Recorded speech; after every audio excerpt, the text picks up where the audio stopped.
Om Shanti. Om Shanti. Good morning. बहुत सुंदर गीत हो सकता है। क्या गीत के बोल? पाकर प्यार तुम्हारा हम भी प्यारे हो। किसका प्यार पाकर? प्यार के सागर शिव बाबा को जितना हम प्यार से याद करते उतना जैसा संग वैसा रंग लगता है ना। तो बाबा प्यारा है, मीठा है, तो हम बच्चे भी उसके संग रहने से, सदा उसको याद में रहने से उसके जैसे बन जाते हैं। इसलिए रोज वो हमको बहुत प्यार से पढ़ाता है, प्यार से सिखाता है। क्या बनाने के लिए? प्यारा बनाने के लिए। और उस प्यारे बाबा के साथ रहते हैं तो कितना अच्छे गीत के अंदर सब थे, तूफा भी तोहफा बन गए। तुम्हारा संग पाया, तुम्हारा साथ पाया, तो जीवन में तूफान तो आते हैं, लेकिन उसके संग से, उसके साथ से और उसकी याद से क्या बन जाते हैं? वो तूफान भी तोहफा बन जाते हैं। तो कितना ऐसे प्यार भरे, क्या प्यार के सागर शिव बाबा को कितना प्यार से याद करें और शुक्रिया करें। आज शुक्रवार है, शुक्रवार माना शुक्रिया दिवस है, तो रोज शिव बाबा का हम शुक्रिया करें, खाली शुक्रवार को नहीं। कदम कदम पर बाबा का शुक्रिया करते रहें और आगे बढ़ते रहें। कल के महावाक्य याद है? जैसे बाबा कल्याण करता है, हमें भी करना है। कल्याण करने के लिए बाबा ने क्या बोला था? कल्याण करने के लिए क्या क्या करो? हाँ, प्रदर्शनी लगाओ, प्रोजेक्टर से समझाओ, और एक बात कही थी, सेंटर खोलो, है ना, उसमें जितनी आत्माओं का कल्याण होगा। तो जिस सेवार्थ आप निमित्त बने हैं, चाहे सेंटर्स खोलने के निमित्त, चाहे प्रदर्शनी प्रोजेक्टर करने के निमित्त, तो जितनी आत्माओं का उसमें कल्याण होगा, उनका श्रेय किसको मिलेगा? उनकी दुआएं किसको मिलेंगी? जो आत्मा निमित्त बनती है। तो इसलिए आज भी बाबा ने कहा, मैं क्या करूँगा तुम्हारे पैसों का? मैं तुम्हारे पैसे लेने थोड़ी आया हूँ। शिव बाबा को चाहिए पैसे? है? शिव बाबा तो बिंदु है, ना खाता है ना पहनता है, घर भी नहीं चाहिए उसको। तो है? बिंदु कहाँ रहता है? उसका घर तो सबसे ऊंचा है, तो किसके लिए चाहिए? कई बच्चे कहते हैं ना, हम बाबा को पैसे देते हैं। बाबा को देते हैं पैसे? बाबा कहते मैं क्या करूँगा तुम्हारे पैसे लेकर? क्या करते हो तुम पैसे से? अपने लिए ही क्या करते हो? अपना तन मन धन सफल कर अपना ही भाग्य बनाते हैं। अपने लिए ही इस भारत को स्वर्ग बनाने की सेवा में हम अपना लगा रहे हैं। यही बाबा ने आज राज समझाया। और तो विशेष बाबा कहते जितना हो सके, क्योंकि 63 जन्म, सतयुग त्रेता 21 जन्म तो हम प्रारब्ध में थे, और 63 जन्म जब हम उतरते गए, उतरते तो उसी समय से गए, लेकिन अति की ओर जब उतरते गए, अर्थात विकारों के अधीन होते गए, तो हम पर क्या हो गई? कट चढ़ गई। आत्मा पर विकारों की कट चढ़ गई। तो जाने अनजाने अनेक जन्म में हमने जो भी विकर्म किए, विकारों के अधीन होकर, देह अभिमान में आकर जो भी हमसे विकर्म हुए हैं, उसको कैसे खत्म करना है? कैसे चुकतू करेंगे? बाबा की याद से। इसलिए बाबा कहते हैं योग पर विशेष अटेंशन देना है, योग बल अपना जमा करना है। तो सुनते हैं प्यारे बाबा के प्यार भरे महावाक्य बाबा के शब्दों में। 26 मार्च 2021 की साकार मधुर मुरली। बाबा बोले, मीठे बच्चे, सबसे बड़ी बीमारी देह अभिमान की। रोज कहता है बाबा, देह अभिमान ही सब विकारों की जड़ है। तो सबसे बड़ी बीमारी देह अभिमान की है। इससे ही डाउनफॉल हुआ है। गिरावट की ओर भी हम कैसे आए? इसी देह अभिमान के वश। इसीलिए अब क्या करना है? देह अभिमान से हमारा डाउनफॉल हुआ है, हमारा नीचे हम आए हैं। अब क्या करना है ऊंचा जाने के लिए? देही अभिमानी बनो। इसलिए बाबा कहते हैं अब देही अभिमानी बनो। प्रश्न है, तुम बच्चों की कर्मातीत अवस्था कब होगी? तुम बच्चों की कर्मातीत अवस्था कब होगी? उत्तर है, बताएंगे? वही बाबा ने कहा, जब योग बल से कर्म भोग पर विजय प्राप्त करे, शरीर के हिसाब किताब, संबंधों में हिसाब किताब, आत्माओं से हिसाब किताब, ये सब क्या है, कर्म भोगना है ना। तो बाबा कहते उस पर विजय कब प्राप्त करेंगे, जब हमारा योग बल जमा होगा। तो जब योग बल से कर्म भोग पर विजय प्राप्त करेंगे, पूरा पूरा देही अभिमानी बनेंगे।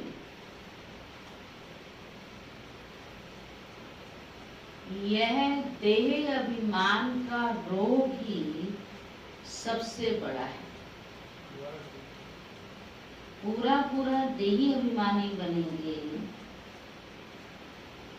यह देह अभिमान का ही रोग सबसे बड़ा है। छोटी छोटी बातों में अभिमान आ जाता है, बड़ा नहीं, छोटे छोटे से ही बड़ा हो जाता है। इतनी छोटी तुलसी ही अगर उसके ऊपर ध्यान नहीं दिया तो वो क्या हो जाता है, वही फोड़ा हो जाता है। तो छोटी छोटी बातों में जो अभिमान आ जाता है, उसी पर अगर हम अटेंशन देंगे तो बड़े बड़े कार्य उससे बच जाएंगे ना, तो मर जाएंगे। इसलिए बाबा कहते हैं ये देह अभिमान ही सब बातों का जड़ है। छोटी सी बात देह अभिमान की है, छोटी सी बात, मेरे को पूछा नहीं, मेरे से बात नहीं किया, ये भी छोटी छोटी बात है ना, कॉमन है ना, मेरे को ऐसे क्यों कहा, है कोई बड़ी बात नहीं, लेकिन इसी से ही फिर क्या बना देते हैं, इसका ही बड़ा इश्यू बना देते हैं। तो इसलिए बाबा कहते हैं बारीकी से अपने आप को चेक करो, और बारीकी से चेक करना तभी सहज होगा जब हम अपने आप को हर समय हर पल क्या समझेंगे, क्या समझेंगे। बाबा पहला पाठ पढ़ाता है, पहला और अंतिम पाठ हमारा अपने को आत्मा समझेंगे। तो इसलिए बाबा ने कहा ये देह अभिमान का ही रोग सबसे बड़ा है, इससे ही दुनिया पतित हुई है, इससे ही दुनिया पतित हुई है। देही अभिमानी बनो तो वह खुशी, वह नशा रहे और चलन भी सुधरे। देही अभिमानी बनो तो खुशी भी रहेगी, नशा भी रहेगा और हमारी चलन भी सुधरेगी। क्या करने से, मात्र देही अभिमानी बनने से। गीत है, रात के राही थक मत जाना, सुबह की मंजिल दूर नहीं। कई बार थक जाते हैं ना, रोज रोज रोज मुरली सुनना है, बाबा ने बताया रोज सुनना है, रोज पढ़ना है, रोज अमृत वेला उठना है। मुरली फिर भी आसान लगती है, भारी क्या लगता है? क्या लगता है भारी? अमृत वेला। उसी समय माया की सुंदर नींद, मीठी नींद भी इसी टाइम आती है। तो इसलिए बाबा कहते थको नहीं, थकेंगे तो प्राप्तियों से वंचित हो जाएंगे। समय तो बहुत नजदीक है, इसलिए करते करते रहो तो हम अपने लक्ष्य पर पहुंच ही जाएंगे। ओम शांति। राही का तो बच्चों ने समझा ना, राही कौन? चलने वाला आत्मा है, लेकिन राही माना पथिक। पथिक माना चलते रहना है, रुकना नहीं है, बैठना नहीं है। बाबा ने कहा ना, जब तक संगम युग है, जब तक सोने की दुनिया नहीं आती है तब तक सोना नहीं है। ऐसे शरीर को आराम देने के लिए 6 घंटे जो भी है वो ठीक है, लेकिन अभी संडे को बाबा ने कहा ना, कई बार वे खुश हो जाते, बस इतनी सेंटर खुल गए, इतनी पाठशाला हो गई, अब बस आराम से बैठ जाते हैं। तो ये भी क्या है, अपना नुकसान है। इसलिए आराम नहीं है। कब तक? जब तक सतयुग नहीं आ जाता है। तो राही माना सदा ही चलते रहना, बैठना नहीं, सोना नहीं, थकना नहीं, सदा। हम सोते भी योगी हैं, क्योंकि हमारी बुद्धि की यात्रा तो बाबा कहते हैं ना, रात को अभी बाबा ने कहा गुड नाइट करके सो, बाबा को प्यार से याद करके सो। तो फिर कहाँ सो रहे हैं आप? तो बाबा की याद में ही है ना, तो वो भी हम यात्रा कर रहे हैं ना, उस समय में हम बुद्धि से पहुंच जाते हैं परम धाम। तो बाबा ने कहा राही का तो बच्चों ने सुना, और तो कोई समझा नहीं सकते सिवाय तुम ब्रह्मामुख वंशावली ब्राह्मणों के। तुम जो देवी देवता थे तो मनुष्य, परंतु तुम्हारी सीरत बहुत अच्छी थी। तुम सर्वगुण संपन्न तो 16 कला संपूर्ण थे। तुम विश्व के मालिक थे। हीरे जैसे से कोड़ी जैसा कैसे बने, यह कोई मनुष्य नहीं जानते हैं।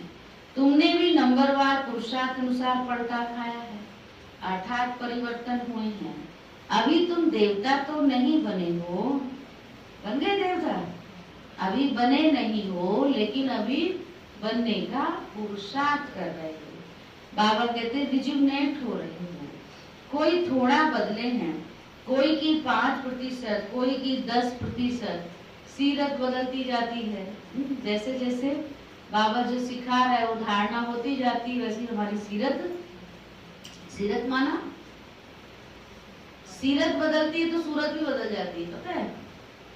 योगियों की सीरत माना अंदर गुणों की, बाबा जो कह रहा है ज्ञान की, गुणों की, शक्तियों, सब जो धारणा होगी तो सूरत से भी नजर आता है, सूरत से दिखाई देता है ना।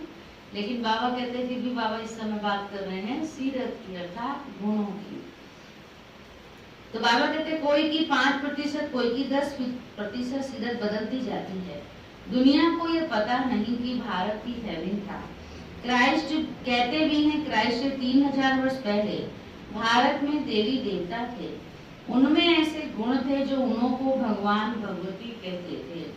अभी तो वह गुण है नहीं, मनुष्य की समझ में नहीं आता है। भारत जो इतना साहूकार था, उनका फिर डाउनफॉल कैसे हुआ है, वह भी बाप ही बैठकर समझाते हैं। तुम भी समझा सकते हो। जिनकी सूरत सुधरी है, बाप कहते हैं बच्चे, कौन समझा सकते हैं? जिनकी सूरत सुधरी है, वही बात बाबा की समझा सकते हैं। फिर बाप कहते हैं बच्चे, तुम देवी देवता थे तो आत्म अभिमानी थे। फिर जब रावण राज्य शुरू हुआ तो देह अभिमानी बन पड़े। यह देह अभिमान की सबसे बड़ी बीमारी तुमको लग पड़ी है। सत्युग में तुम आत्म अभिमानी थे, बहुत सुखी थे। किसने तुमको ऐसा बनाया? हाँ? यह भी कोई नहीं जानते। बाप बैठ समझाते हैं, तुम्हारा डाउनफॉल क्यों हुआ? क्योंकि तुम अपने धर्म को भूल गए थे। भारत वर्थ नाटे पैनी बन गया। उसका मूल कारण क्या है? देह अभिमान। यह भी ड्रामा बना हुआ है। देह अभिमान में आना, ये भी बाबा कहते ड्रामा। मनुष्य ये नहीं जानते कि भारत इतना साहूकार था, फिर गरीब कैसे बना। हम आदि सनातन देवी देवता धर्म के थे, फिर हम कैसे धर्म भ्रष्ट कर्म भ्रष्ट बने हैं। बाप समझाते हैं, रावण राज्य होने से तुम देह अभिमानी बने हो तो तुम्हारा ये हाल होने लगा है। सीढ़ी भी दिखाई है कैसे डाउनफॉल हुआ। वर्थ नाटे पैनी का भी मुख्य कारण देह अभिमान है। यह भी बाप बैठकर समझाते हैं। शास्त्रों में तो कल्प की आयु ही लाखों वर्ष लगा दी है। आजकल समझदार हैं कृष्ण लोग, वह भी कहते हैं कि क्राइस्ट से 3000 वर्ष पहले भारत पैराडाइज था। भारतवासी नहीं समझ सकते कि प्राचीन भारत ही था जिसको स्वर्ग हेवन कहा जाता है। आजकल तो भारत की फुल हिस्ट्री ज्योग्राफी को जानते ही नहीं है। थोड़े बच्चों में थोड़ा ज्ञान है तो देह अभिमान आ जाता है। थोड़ा सा भी ज्ञान, कई बार ज्ञान का भी अभिमान आ जाता है। इसीलिए बाबा हमेशा कहता, कभी नहीं कहा कि मुझे ज्ञानी बच्चे प्रिय है। क्या कहता है बाबा? ज्ञानी तू आत्मा प्रिय है। ज्ञानी तू आत्मा का मतलब क्या है? जिन्होंने जीवन में ज्ञान को धारण किया है और अभिमान विंचक भी नहीं है, वो बाबा को प्रिय है। इसलिए बाबा कहते कई बार क्या होता है, थोड़ा भी ज्ञान आ जाता है तो उसका कोई फिर कहावत हो जाती है, चूहे को हल्दी की गांठ मिली, हल्दी की बोरी नहीं मिली थी, गांठ ही मिली थी। उसी से उसने सोचा कि मैं तो बंसाली बन गया। तो किसी को थोड़ा सा आ गया तो बस फिर वो अपने आगे किसी को कुछ नहीं समझता। तो वो भी राइट है रॉन्ग है? बाबा कहते ज्ञान तो देह अभिमान नहीं सिखाता है। इसलिए इस ज्ञान मार्ग में अगर नंबर 1 जाना है, हीरो बनना है, अगर हीरो बनना है तो अभिमान को जीरो करना है। जिसको अभिमान नहीं होगा, माना जीरो जो होगा अभिमान में, वो हीरो पार्टनर है। अब बहुत ज्ञान है लेकिन अभिमान है तो वो पसंद है बाबा को? नहीं पसंद। कल भी बाबा ने कहा जो दिल पर चढ़े रहते हैं उनको बाबा सर्विस पर भेजता है। और दिल पर कौन चढ़ते हैं? जो ज्ञानी तुम आत्मा होते हैं, अभिमानी वाले नहीं, ज्ञानी आत्मा। थोड़े बच्चों में थोड़ा ज्ञान है तो देह अभिमान आ जाता है, समझते हैं फिर तो हमारे जैसा कोई है ही नहीं। बाप समझाते हैं भारत की ऐसी दुर्दशा हुई क्यों। बापू गांधी भी कहते थे पतित पावन आओ, आकर राम राज्य स्थापन करो। आत्मा को जरूर कभी बाप से सुख मिला है तो पतित पावन बाप को याद करते हैं। बाप समझाते हैं हमारे बच्चे जो शूद्र से बदल ब्राह्मण बनते हैं वह भी पूरा देही अभिमानी नहीं बनते। सुना शिकायत है बाबा की, जो मेरे बच्चे शूद्र थे अभी ब्राह्मण बन गए हैं, अभी वो भी क्या नहीं बने हैं? पूरे देही अभिमानी नहीं बने हैं। क्या होता है, घड़ी घड़ी देह अभिमान में आ जाते हैं। बनना तो चाहते हैं, पुरुषार्थ करते हैं देह अभिमानी बनने का, पर घड़ी घड़ी देह अभिमान में आ जाते हैं। फिर बाबा कहते हैं सबसे पुराना रोग है, और पुराना रोग है तो कभी कभी निकल आ जाता है, आसानी से थोड़ी जाएगा। जिससे ये हाल हुआ है, देही अभिमानी बनने में बड़ी मेहनत है। जितना देही अभिमानी बनेंगे उतना बाप को याद करेंगे, फिर अथा खुशी रहनी चाहिए। गाया जाता है परवाह थी पार ब्रह्म में रहने वाले परमेश्वर की, वह मिल गया उससे कि जन्म का वर्षा मिल गया, तो बाकी और क्या चाहिए बताओ? चाहिए कुछ? मिला भी है या ऐसे बोल रहे हैं? मिल गया है। इधर से आवाज आई, मैसेज से इधर नहीं आई। परसेंटेज के हिसाब से मिला है। तो परसेंटेज बाबा दे रहा है या हम ले रहे हैं परसेंटेज? बाबा परसेंटेज से दे रहा है। बाबा परसेंटेज से दे रहा है, सोच समझ के बोल रहा है। मेहनत कर रहे हैं, भुगतान में मिल रहा है। हम परसेंटेज से ले रहे हैं ना, बाबा तो कुल दे रहा है, एक जैसा दे रहा है। मुरली आपको अलग से, उनको अलग से सुनाई जा रही क्या? मुरली किसकी है? किसकी है? मैं भी वही पढ़ रही हूँ, आप भी वही सुन रहे हो, अलग से तो नहीं है ना। मेरे लिए अलग है, इनके लिए अलग है, आपके लिए अलग है, ऐसे तो नहीं है ना। तो बाबा तो समान दे रहा है ना, तो देने वाला परसेंटेज में नहीं दे रहा है। कौन ले रहा है परसेंटेज? परसेंटेज में हम ले रहे हैं। हाँ, वो कहावत है ना, बहरा बहती गंगा में हाथ धो लो, वो तो बहा रहा है। अब मुझे गिलास भरना है, चम्मच भरनी है, लोटा भरना है, बाल्टी भरनी है, ड्रम भरना है, ये तो मेरे ऊपर है ना। वो तो बह रहा है, वो तो दे रहा है। सही बात है, बहुत अच्छी बात है। तो बाबा कहते तुम सिर्फ देही अभिमानी बनो, कुछ नहीं करना। इतना इजी कर दिया बाबा ने, इतना सहज कर दिया है कि तुम सिर्फ देही अभिमानी बनो और मामी तुम याद करो। बलग्रस्तवाद में रहो, बाबा ये भी नहीं कहता यहीं आके बैठ जाओ। बलग्रस्तवाद में रहो। सारी दुनिया देह अभिमान में है। भारत जो इतना ऊंच था उसका ही डाउनफॉल हुआ है। हिस्ट्री ज्योग्राफी क्या है ये कोई भी बता नहीं सकता। यह बातें कोई भी शास्त्रों में नहीं है।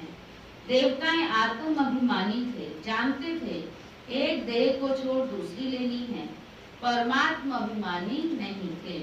तुम जितना बाप को याद करेंगे, देही अभिमानी रहेंगे, बाबा कहते उतना तुम बहुत मीठा बनेंगे। जितना बाबा की याद में रहेंगे, देही अभिमानी बनेंगे, बाबा कहते उतना मीठा बनेंगे, बहुत मीठा बनेंगे। देह अभिमान में आने से ही क्या होता है आश्रम में? जब देह अभिमान में आते हैं तो क्या होता है? नहीं, क्या नुकसान तो होता है, लेकिन क्या करते हैं जो नुकसान होता है? क्रोध आता है। क्रोध में आके क्या करते हैं फिर?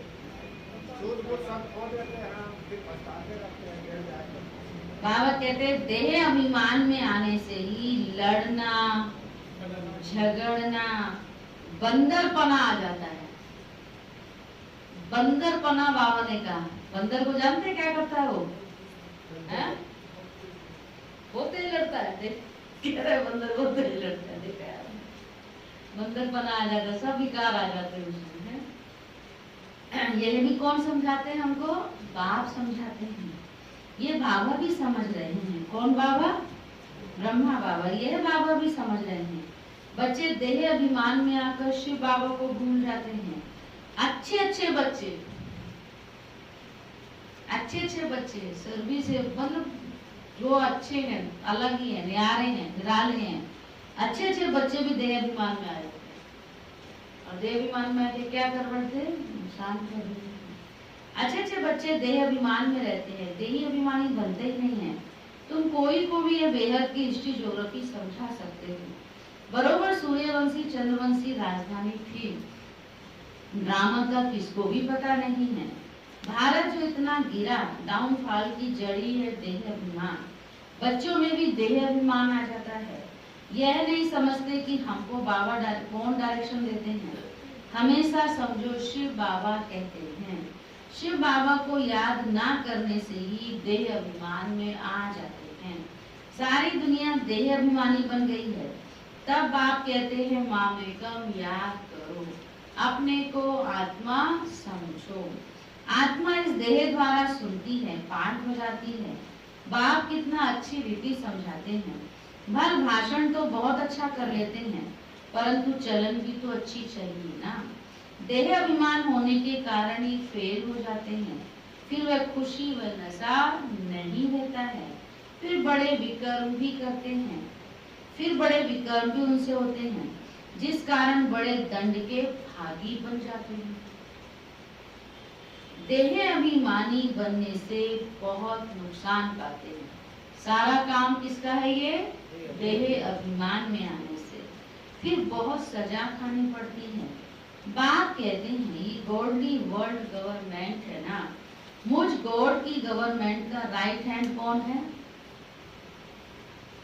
मुझ गॉड गवर्नमेंट का राइट हैंड कौन है? शिव बाबा। कौन है? ब्रह्मा बाबा। और बोलो कौन है राइट हैंड? बाबा हमेशा कहता है मेरा राइट हैंड कौन है? हाँ?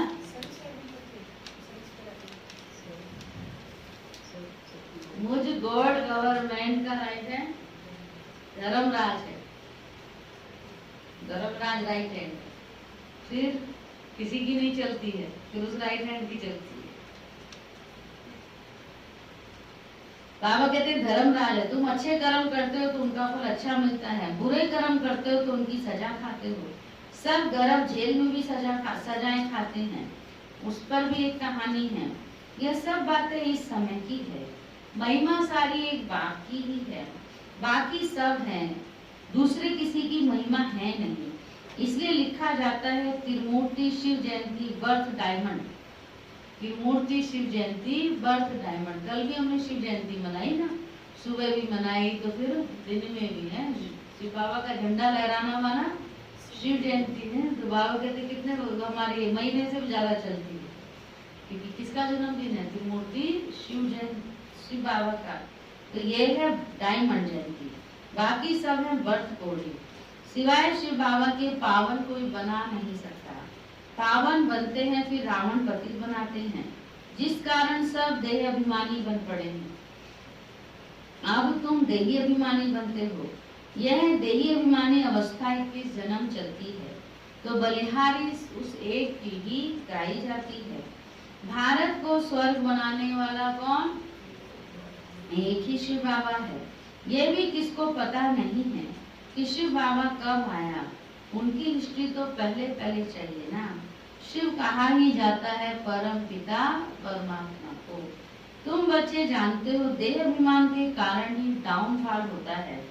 ऐसा हो तब तो बाप आए राइज करने के लिए। राइज और फाल दिनों रात, ज्ञान सूर्य प्रगटा, अज्ञान अंधेर विनाश। सबसे जास्ती अज्ञान है। आज बाबा बार बार पक्का करा रहे हैं, सारे सब नुकसानों की जड़, सब विकारों की जड़ और सबसे जास्ती अज्ञान है यह देह अभिमान। आत्मा का तो किसको पता नहीं है। आत्मा सो परमात्मा कह देते हैं तो कितने पाप आत्मा हो गए, ये भी एक पाप है। आत्मा सो परमात्मा कह देना, बाबा कहते कितने पाप हो गए। इसलिए डाउनफॉल हुआ है, 84 जन्म लिए हैं, सीढ़ी नीचे उतरते आए हैं, ये खेल बना हुआ है। ये वर्ल्ड की हिस्ट्री ज्योग्राफी तुम बच्चे जानते हो और कोई नहीं जानते। विश्व का डाउनफॉल कैसे हुआ वे तो समझते हैं कि साइंस से बहुत तरक्की हुई है, यह नहीं समझते कि दुनिया और ही पतित नर्क बन गई है। देह अभिमान बहुत है। बाप कहते अभी तुमको देही अभिमानी बनना है। अच्छे अच्छे महारथी ढेर हैं, ज्ञान बड़ा अच्छा सुनाते हैं, परंतु देह अभिमान पूरा हटा नहीं है। देह अभिमान के कारण कोई में क्रोध का अंश, कोई में मोह का अंश, कुछ ना कुछ है। सीरत सुधरनी चाहिए ना। फिर बाबा कहते बहुत बहुत मीठा बनना चाहिए। तब तो मिसाल देते हैं, शेर बकरी खट्टे जल पीते हैं। कहाँ पिएंगे? सत्युग में, सत्युग में यहाँ पर पिएंगे। शेर और बकरी ना, शेर बकरी को छोड़ता नहीं है, खा जाता है। पानी पिएंगे जो दही अभिमानी होंगे वो पी लेंगे। वहाँ कोई ऐसे दुख देने वाले जानवर तो होते नहीं, ये सब यहाँ की बात है। इन बातों को भी बाबा कहते मुश्किल ही कोई समझते हैं, नंबरवार समझने वाले हैं। कर्म भोग निकल जाए, कर्मातीत अवस्था हो जाए, यह बड़ा मुश्किल है। बहुत देह अभिमान में आते हैं। आज तो पूरी मुरली बाबा की नोट करो कितनी बार बाबा ने देह अभिमान बहुत देह अभिमान में आते हैं। पता ही नहीं पड़ता है कब देह अभिमान में आ जाते हैं। देह अभिमान कब आ जाता है पता नहीं चलता है। हमको ये कौन मत देते हैं, ये भूल जाते हैं। श्रीमत श्री कृष्ण के द्वारा कैसे मिलेगी? शिव बाबा कहते हैं इनके बिगड़ श्रीमत कैसे दूंगा? किनके बिगड़? ब्रह्मा के थ्रू। स्थायी रथ हमारा यह है, देह अभिमान में आकर उल्टे सुल्टे कार्य करके मुफ्त अपनी बर्बादी मत करो। बहुत बाबा ने स्ट्रिक्टली ये बात कह दी। देह अभिमान में आकर क्या क्या करते हैं, फिर बाबा ने क्या दिया है? डायरेक्शन दिया है। देखा जाए तो ऑर्डर है। क्या कहा? नोट करना है कौन? देह अभिमान में आकर उल्टे सुल्टे कार्य करके किसका नुकसान करते हैं? तो बाबा कहते हैं मुफ्त अपनी बर्बादी मत करो, नहीं तो नतीजा क्या होगा? क्या होगा नतीजा? क्या मिलता है? मिलता है कुछ? कुछ तो मिलता होगा जो करते हैं। हाँ? हाँ? पछतावे के लिए करते हैं। बाबा कहते नतीजा क्या होता है? बहुत कम पद पाएंगे, फिर पढ़े के आगे अनपढ़े भरी होंगे। बहुत कहते हैं भारत की हिस्ट्री ज्योग्राफी जो फुल होनी चाहिए सो नहीं है, तो उनको समझाना पड़े। तुम्हारे सिवाय तो कोई भी समझा नहीं सकता, परंतु देही अभिमानी स्थिति चाहिए, वही ऊंच पद पा सकते हैं। अभी तो कर्मातीत अवस्था किसकी हुई नहीं है, इनके ऊपर तो बहुत झंझट है। किसके ऊपर? कितनी फिक्राहट रहती है। भल समझते हैं कि सब ड्रामा अनुसार होता है, फिर भी समझाने के लिए युक्तियां तो रचनी होती है ना। इसलिए बाबा कहते हैं, फिर से बाबा ने कहा, इसलिए बाबा कहते हैं तुम जास्ती क्या नहीं करो, तुम जास्ती देह अभिमान में मत आओ। ज्यादा क्या पुरुषार्थ करो? देही अभिमानी बनेगा। बाबा कहते तुम्हारे ऊपर तो कोई बोझा नहीं है, बाप पर तो बोझा है। इसलिए तुम देही अभिमानी सहज बन सकते हो। बाबा को तो कितने झंझट हैं, कितने बच्चे हैं, कितने बाल बछड़े वाला है ना, कितनी सारी जिम्मेवारी। आपको कितने बच्चे हैं? 1 2 संभालोगे बस, एक घर संभालना है बस। बाबा को कितने घर संभालने हैं? तो सबसे ज्यादा जिम्मेवारी किसकी है? तो ज्यादा पुरुषार्थ कौन कर सकता है? कौन कर सकता है? कौन कर सकता है? आप कर सकते हो ना, ज्यादा पुरुषार्थ कर सकते हो। बाबा के तुम ज्यादा देही अभिमानी बन सकते हो। बाप पर तो बहुत बोझा है, तुम पर तो कोई बोझा नहीं है। हेड तो यह है ना, जिसके माथे मामला नींद कैसे करे। जो हेड होता है उसके ऊपर तो सारी जिम्मेवारी है ना, है? कोई जिम्मेवारी नहीं है। अच्छा, सेंटर पर रह के देखो, बाद में जोन में चले, बाद में हेड क्वार्टर चलेगा। इतना बड़ा काम आपने संभाल रखा है। बाबा बाबा करवा ही रहा है। हाँ। बाबा क्या जिम्मेदारी हो, तो ऑटोमेटिक मशीनें लगी वो तो ऑटोमेटिक मशीन लगी, अपने आप चलती रहती है। तो बाबा के ध्यान में, योग में रहे, बाबा के तो हर एक काम ये ऑटोमेटिक मशीन चलाती कोई है। होते ही नहीं। हाँ,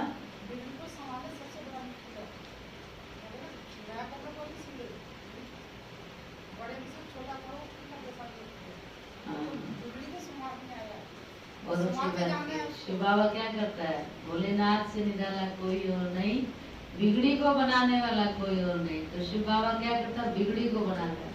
बहुत अच्छी बात की, बने हुए को बनाना क्या बड़ी बात है? बिगड़े हुए को बनाना बड़ी बात है। मेहनत तो इसमें है ना, सही है। नए कपड़े में आप फिटिंग लगाओगे तो इजी है, लेकिन पुराने को ठीक करोगे तो मेहनत है। और बाबा के साथ से इजी हो जाता है।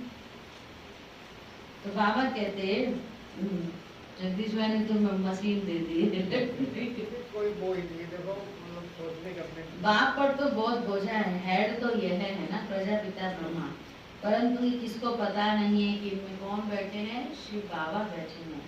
तुम्हारे में भी कोई मुश्किल इस निश्चय में रहते हैं, इनके साथ शिव बाबा है। तो ये वर्ल्ड की हिस्ट्री ज्योग्राफी जाननी चाहिए ना। भारत में स्वर्ग कब था, फिर कहाँ गया, कैसे डाउनफॉल हुआ, ये भी किसको पता नहीं है। जब तक तुम नहीं समझाओ तब तक कोई समझ नहीं सकते। इसीलिए बाबा डायरेक्शन देते हैं, लिखा पढ़ी करो। तो स्कूलों में वर्ल्ड की हिस्ट्री ज्योग्राफी बतानी चाहिए, डाउनफॉल पर भाषण करना चाहिए। भारत हीरे जैसा था, वह है, वह अभी क्या हो गया है? कोड़ी हो गया है। तो समझाने वाला भी बाबा कहते हैं बड़ा होशियार चाहिए। गवर्नमेंट चाहती है तो गवर्नमेंट का ही हाल विज्ञान भवन जो दिल्ली में है, वहाँ सबको बुलाना चाहिए। विज्ञान भवन है ना दिल्ली, वहाँ के लिए बाबा का अखबार में भी डाला जाए, कार्ड भी सबको भेज दें। हम आपको सारे वर्ल्ड की हिस्ट्री ज्योग्राफी आदि से अंत तक समझाते हैं। आप ही आएंगे जाएंगे, पैसे की तो बात ही नहीं है।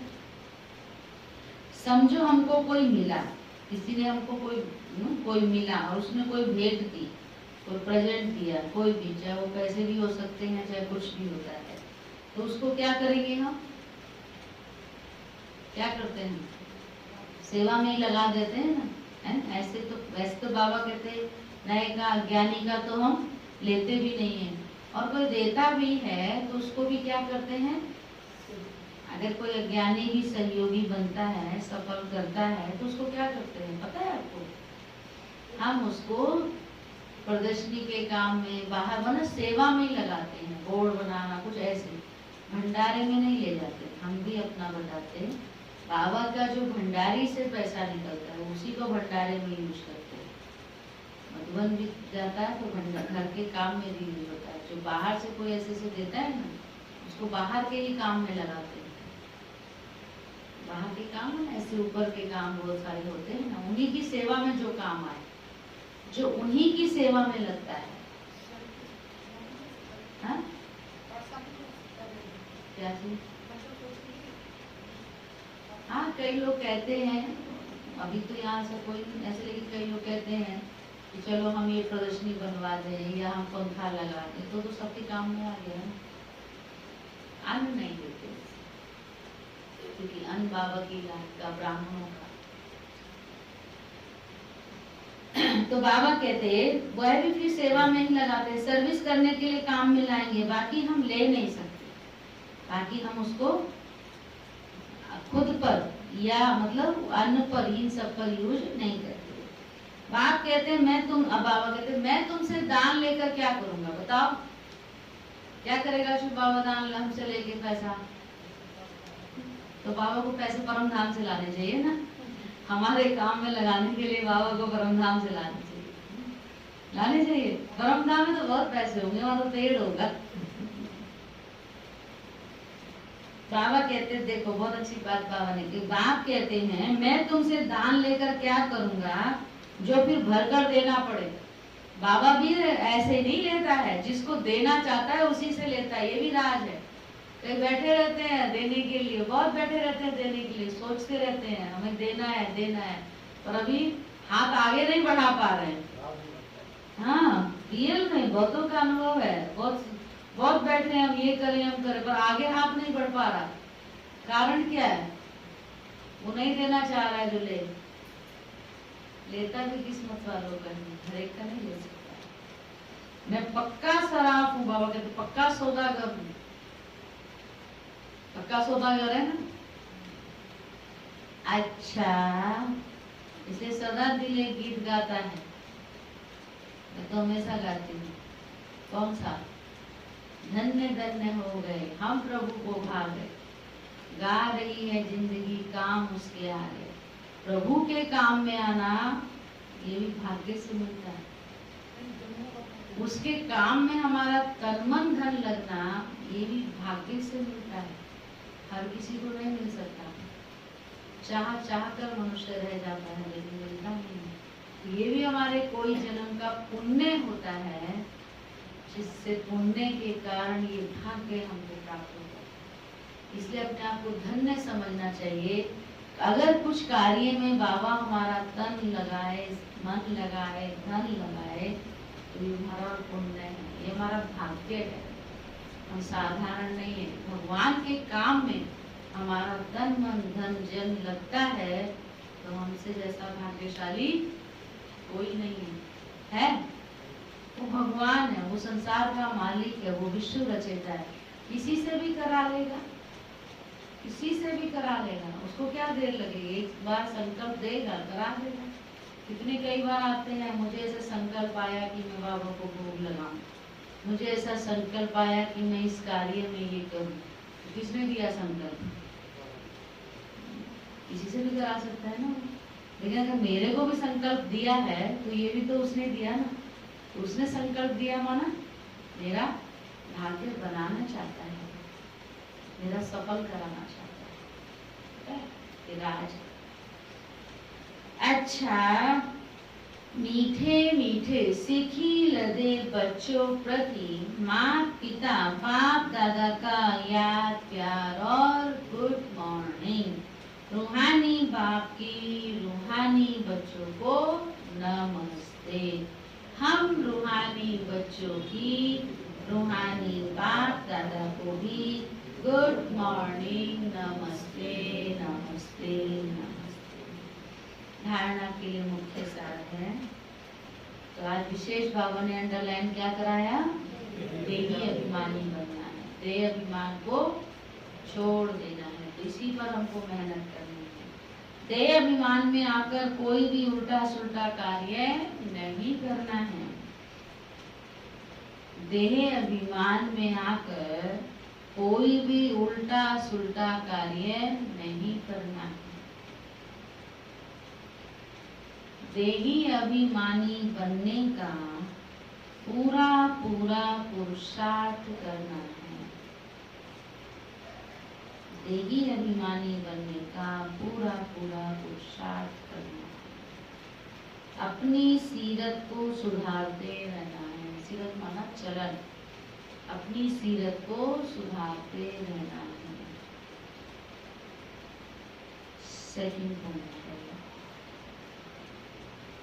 बहुत बहुत मीठा शीतल बनना है, बहुत बहुत मीठा शीतल बनना है। अंदर में क्रोध मोह का जो भूत है उसे निकाल देना है।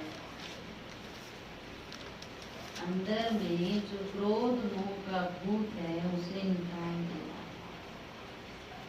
वरदान है आज का। समय के श्रेष्ठ खजाने को सफल कर, समय के श्रेष्ठ खजाने को सफल कर, सदा और सर्व सफलता मूरत हो।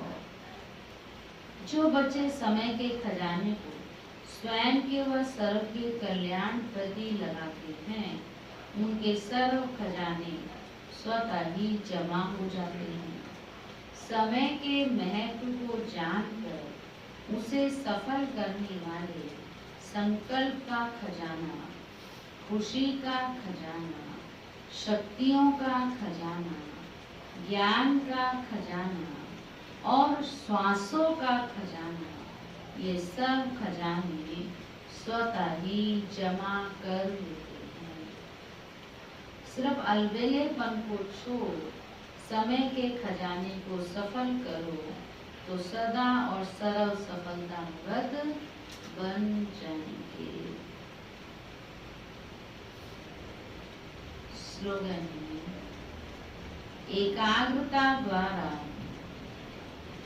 सागर के तले में जाकर,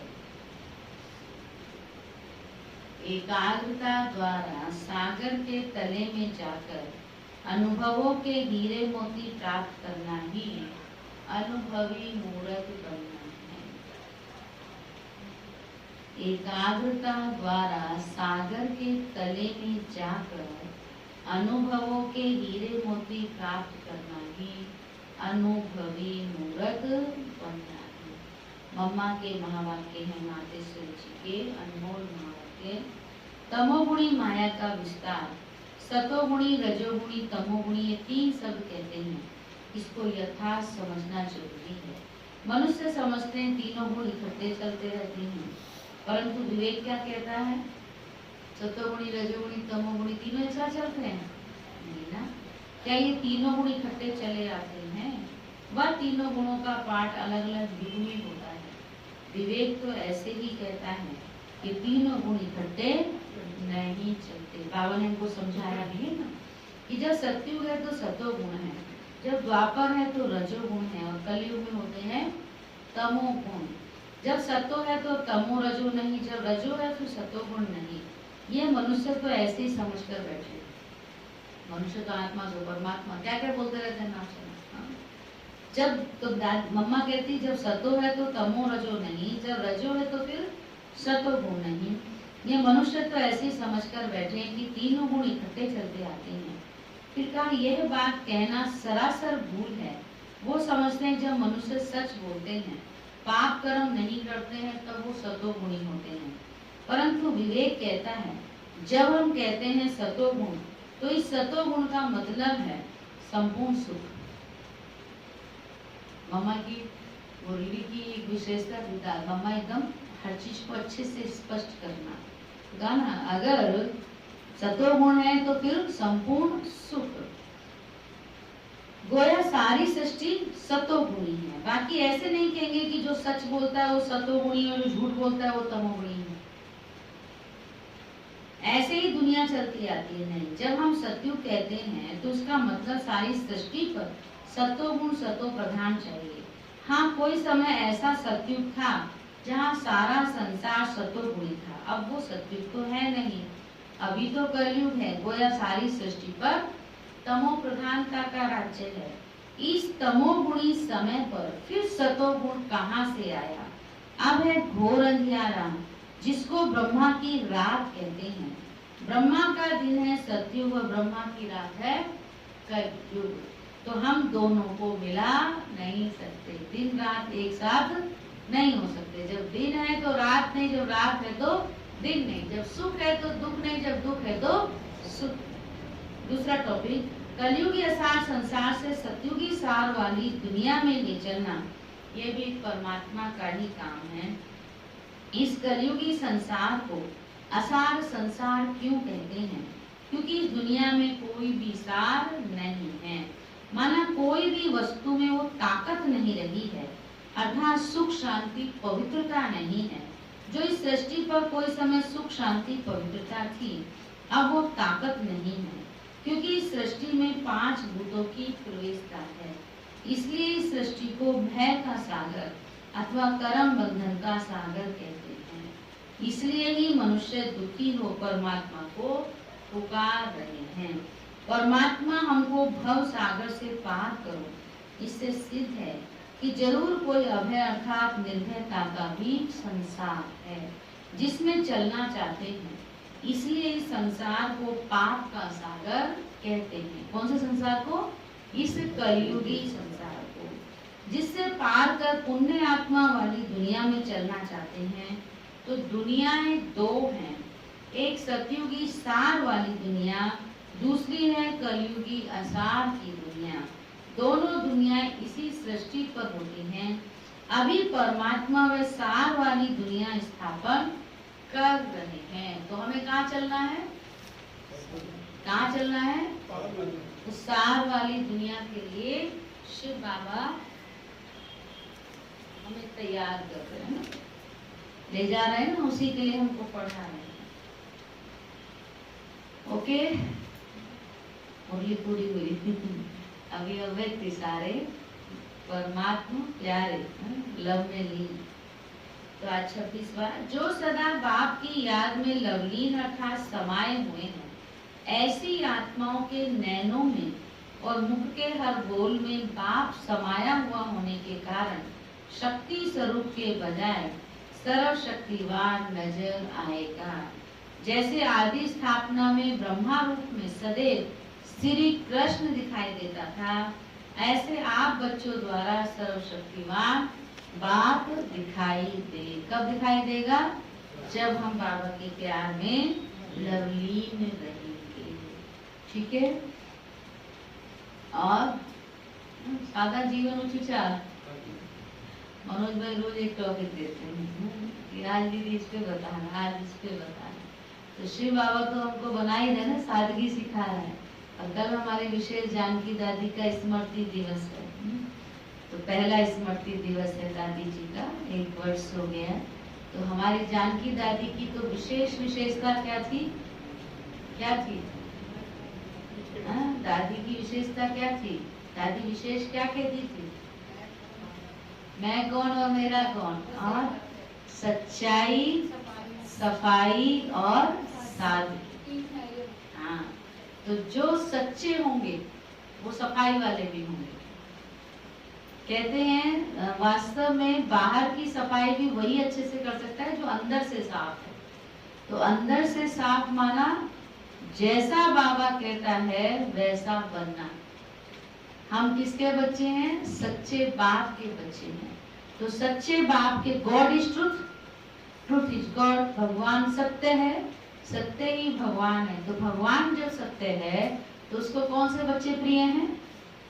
कौन से बच्चे प्रिय हैं? सच्चे बच्चे प्रिय हैं। तो सच्चे कौन से? जो अंदर बाहर दोनों सच्चे हैं। दिल में कुछ, ऊपर से तो आरती उतार रहे हैं, अंदर में कुछ क्या क्या बोल रहे हो तो वही जाने हैं। ऐसे होता है ना, तो उसको अंदर बाहर एक कहेंगे। ऊपर से तो महिमा कर रहे हैं और अंदर में उसके पीठ पीछे सामने आ गया तो महिमा करने लगे हैं, सामने आ गया तो माल हार पहनाने लगे, और पीठ पीछे क्या करेंगे? तो वो अंदर बाहर एक है, वो अंदर बाहर एक नहीं है। तो वो सच्चाई बाबा को पसंद, वो वाली चीज बाबा को पसंद नहीं है। बाबा कहता है जैसे आप दिल से हैं वैसे ही। अब बाबा हमको दिल से कैसा बनाता है? आज भी बाबा ने कहा प्यारा बनाता है, मीठा बनाता है। तो हमारे अंदर दिल में सबके लिए प्यार हो, सबके लिए मिठास हो, तो दिल में होगी तो वो मुख में भी अवश्य ही आएगी, आएगी ना। और जो सच्चा होता है उसको नेचुरल है, ऑटोमेटिक क्या पसंद है? सफाई पसंद है। तो सफाई से रहना, शुद्धता से रहना, पवित्रता से रहना। और जो पवित्र आत्मा है वो सादगी है, वो सादा है। तो ना ज्यादा ऊंच और ना ज्यादा नीच, सादा जीवन का अर्थ है ना ज्यादा हाइट, बस जैसे अभी कहा ना देह अभिमान में आ जाते हैं, बहुत ज्यादा हाइट उसमें भी नहीं आना है, और ना ज्यादा लो, बीच का रहना है, बीच का रहना, समझ रहे हैं ना। ज्यादा ऊंचे बन ठन के रहेंगे तो भी देह अभिमान आएगा। अच्छी ऊंची साड़ी पहनेंगे, ऊंची मतलब महंगी साड़ी पहनेंगे, महंगे कपड़े पहनेंगे बहुत ज्यादा, जिसमें तो ध्यान सारा किस में जाएगा, चारों तरफ सेवा चल रही होगी, अपने कपड़े को पकड़ के साइड हो जाएगा। कपड़ों का उदाहरण दिया एग्जाम्पल, क्योंकि वो हर समय हमारे साथ रहते हैं, तो ये भी तो देह अभिमान आ जाता है ना। तो देह अभिमान का काम ही हमने किया, तो उसको संभाल के लिए हम बड़ा साइड में रहेंगे, जरा सा भी दाग ना लगे, गंदे ना हो जाए, है ना। और ज्यादा नीचे भी नहीं, ऐसे भी नहीं कि बिल्कुल हम रॉयल बाप के बच्चे हैं तो रॉयल्टी से भी रहना है, छोटे मोटे बाप के बच्चे थोड़ी हैं हम, तो रॉयल्टी में भी रहना है। तो इसलिए बाबा ने कहा विचार ऊंचे रखने, छोटा नहीं सोचना है हमको, साधारण नहीं सोचना है, सदा ऊंचा सोचना है। क्योंकि हम सदा ऊंचा हम तब सोच सकते हैं जब हमको ये याद रहता है, स्मृति में रहता है कि हम ऊंचे बाप के बच्चे हैं। किसके बच्चे हैं? जो सर्वशक्तिवान है, जो सर्वोच्च है, उसके हम बच्चे हैं। तो हमारे जब वो हमको इतने ऊंचे ऊंचे सम्मान देता है, हमको इतने ऊंचे वरदान, देखो बाबा कितने ऊंचे सम्मान देता है, आप महान आत्मा हो, आप वरदानी हो, आप महादानी हो, बाबा कितने, और बाबा के दिए हुए सम्मान याद करो, आप मेरे विशेष बच्चे हो, पूरे संसार से बाबा हमको चुनकर लाया है, मेरे रूहे गुलाब हो, मेरे नूरे रतन हो, कितने ऊंचे सम्मान बाबा हमको देता है, कितनी ऊंच नजर से हमको देखता है। तो वो हमको अपने लिए फिर सदा बुद्धि में रखना चाहिए, है ना। अपने लिए भी रखें और दूसरों के लिए भी रखें। जब भगवान हमको इतनी ऊंची नजर से देखता है, हर बच्चे को ऊंची नजर से देखता है, हर बच्चे को बहुत विशेष नजर से देखकर बाबा विशेष बनाता है, तो हमको भी वही रखना है, ठीक है। और विस्तार से फिर बताएंगे, अभी घड़ी बहुत आगे बढ़ गई है। कल जानकी दादी जी के प्रति विशेष सवेरे से ही हम योग करेंगे, 7 बजे से ही रखा है, क्योंकि देर से करते हैं तो बहुत धूप हो, मौसम है, धूप भी हो जाती है और भी कार्य होते हैं। तो योग रहेगा 7 से 8, फिर दादी विशेष बाबा की मुरली सुनेंगे, और उसके बाद दादी जी की विशेषताएं आई हुई हैं, खास दादी जानकी जी द्वारा प्रथम स्मृति पर अनमोल सौगात दादी जी हमको देंगी, वो हम पढ़ेंगे, खास मधुबन से आई हैं। और भी अभी सुबह फोन पर देख रही थी, दादी जी के प्रति कुछ आया है, तो वो भी हम सब मधुबन से जो हमारे लिए खजाना आया है, तो उन सबको हमें लेना जरूरी है ना। तो हम सब सुनेंगे, फिर योग करेंगे, भोग लगाएंगे, और दादी जी को स्नेही सुमन प्यार से, जैसे दादी बाबा ने जो कहा वैसी बन के दिखाया, हमको भी बाबा दादी जैसा बनना है ना, हमको भी बाप को प्रत्यक्ष करना है। तो ऐसा संकल्प हम दादी जी से दृष्टि लेकर के, वरदान लेकर के संकल्प लेंगे, और उनके अनुसार अब हम बच्चों को, दादियों को, बाबा को प्रत्यक्ष करना है। ये है कल का कार्यक्रम। और फिर तो 28 तारीख को है ही होली, पूर्णिमा है, फागुन पूर्णिमा है, फिर 29 को दुलहनी, तो इसीलिए अब कल भोग रहेगा, तो फिर उसके बाद हम होली का दिन रखते, दुलहनी के भी करते हैं, सब उसी दिन आते हैं। तो बाबा का भोग भी रहेगा, और थोड़ा सा नियमित मात्र जैसे करते आएंगे, कम करेंगे। कल छतरपुर में बाबा का भोग भी था, और उनको आया, फिर तो आगे बिजी हो जाएंगे। कल दादी का भी रखेगा है, लेकिन सबने फूलों की होली खेली, बड़ा अच्छा लगा। हम लोग, मुझे थोड़ा वहाँ लेट हो गया था, बड़ा इंतजार कर रहे थे, उस इंतजार में सब खूब रास कर रहे थे। तो जैसे ही हम पहुँचे तो हमारा स्वागत ही उस रास से हुआ था। तो बहुत अच्छे से सभी लोग पहुँचे हुए थे, सभी ने खूब फूल बरसाए, तो फूलों की होली, कोई रंग गुलाल नहीं, तो वही आप लोग करना है, ठीक है।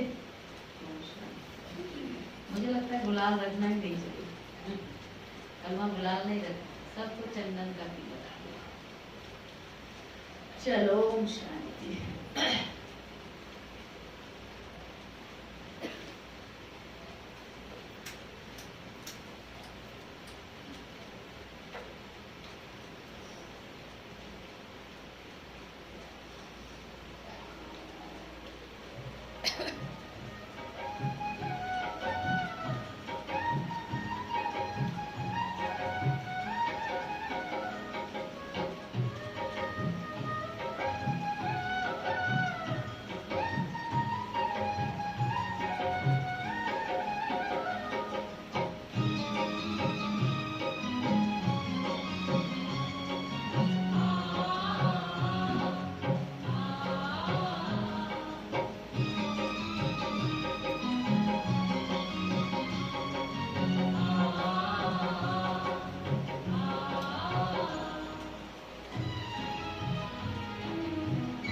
साक्षी प्रभु के